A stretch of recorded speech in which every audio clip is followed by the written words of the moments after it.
A broken heart.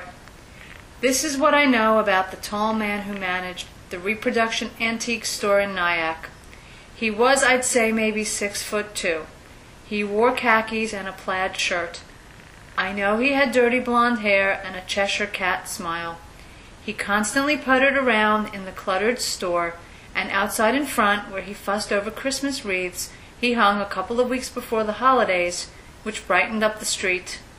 I never knew his name, but I knew how much he loved his standard poodle, Addie. She sat like a sentry outside the store on most days.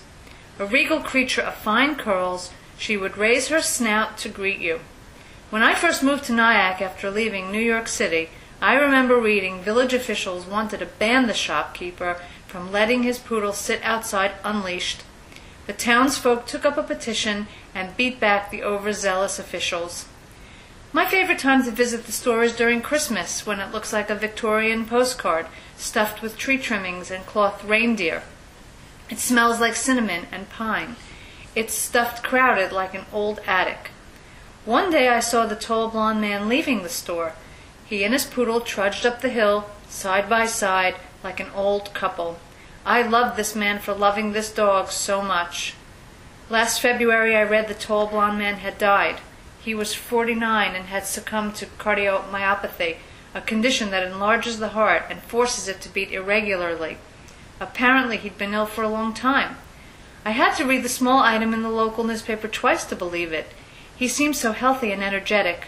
I started to cry when I read on. His 13-year-old dog had died a month earlier, and her ashes were to be buried with the tall blonde man. I understood why his heart gave out.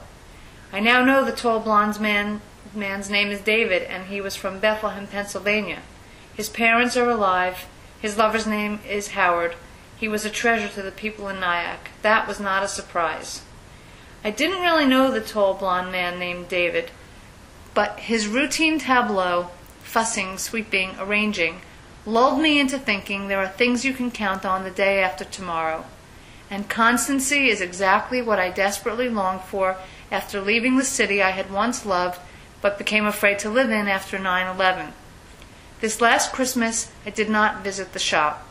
I'd rather pretend the shopkeeper is inside arranging a shelf and that Addie the poodle is nuzzled beside him.